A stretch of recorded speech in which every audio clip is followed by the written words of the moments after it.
ওর তো একটা বিচার চাই, ওর ফাঁসি, ওর দেশে আসার সাথে সাথে যেন ওর ফাঁসি হয়, এই বিচারই আমরা চাই। তুলে ধরার জন্য আর কি এটা করা হচ্ছে। এই গণশিক্ষার মূল লক্ষ্য বা উদ্দেশ্য আমরা আসলে কখন গণশিক্ষা বা সেটা হচ্ছে যখন আমাদের কোনো চাওয়া বা পাওয়া আমরা পাই তখন আমরা কাছে শুকরিয়া আদায়ের জন্য আমরা গণশিক্ষাটা দিই, তাই না? তো আজকেও সেই হিসেবেই দেওয়া হচ্ছে। এটা কি গণশিক্ষা বলা হচ্ছে? প্রত্যাশা ছিলাম যেটা পুরো ছাত্র সমাজ বলছে, আপনি কি মনে করেন? সবাই মানে তাদের নিজেদের মতামত প্রকাশ করতে পারতো না, কোনো স্বাধীনতা ছিল না। আমরা একটা যে সে যে অন্যায় করতেছে যে আমরা সেটা বলবো, সেটা আমরা বলতে পারতেছিলাম না কোনোভাবেই। আমাদেরকে কোনো না কোনোভাবেই সে ভয়ভীতি দেখায় রাখতো যাতে আমরা কিছু না বলি। তো এখন আমরা হচ্ছে গিয়ে স্বাধীন হয়ে গেছি, তো আমরা আমাদের নিজেদের মতামত দিতে পারি। আর ভবিষ্যতে যদি এমন হয় যে পরবর্তী কোনো সরকার এসে আমাদেরকে কোণঠাসা করার চেষ্টা করে, আমাদের কণ্ঠ রোধ করার চেষ্টা করে, সেক্ষেত্রে ছাত্র সমাজের ভূমিকা কি থাকতে পারে বলে আপনি মনে করেন? সেক্ষেত্রে ছাত্র সমাজ আবার নামবে, আবার বিপ্লব করার চেষ্টা করবে। মানে কি বলবো, মানে এই প্রক্রিয়ায় অব্যাহত থাকবে। জি জি। আর এর চাইতে ভয়াবহ পরিস্থিতি হওয়ার সম্ভাবনা যদি আবার কোনো স্বৈরশাসন আসে। আজকের এই আয়োজন কি নিয়েছিল? আমরা হচ্ছে গিয়ে মেনলি আল্লাহর কাছে শুকরিয়া আদায় করছি যে আমরা এতদিন পর আমাদের দেশটাকে আবার স্বাধীনভাবে পেয়েছি।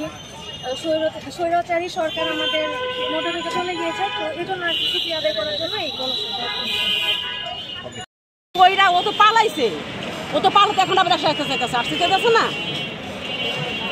ওর তো একটা বিচার চাই, ওর ফাঁসি, ওর দেশে আসার সাথে সাথে যেন ওর ফাঁসি হয়, এই বিচারই আমরা চাই। মা হিসেবে এখন কি চাওয়া যারা শহীদ হয়েছেন, যারা আহত হয়েছেন?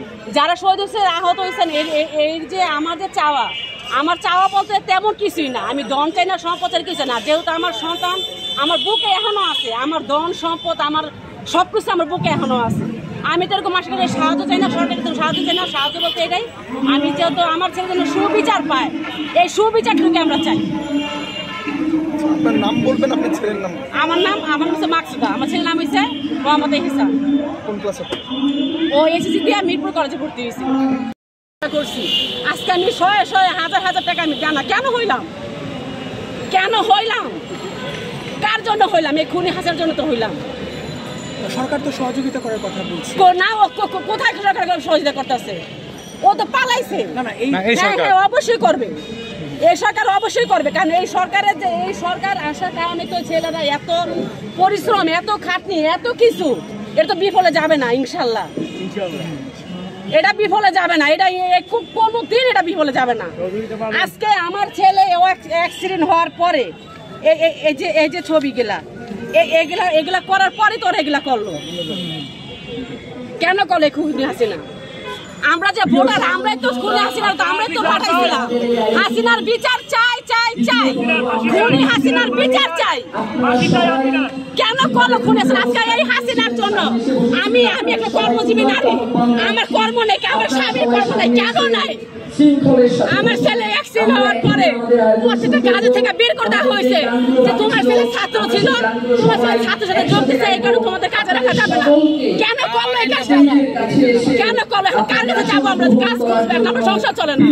আমি কার কাছে বলবো যে আমার সংসার চালাবো, আমার একটা কাজ জোগাড় করে দাও?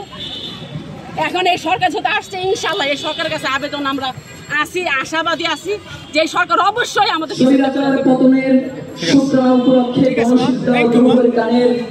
ভিডিও পড়বে, এখনই শুরু হবে আপনাদের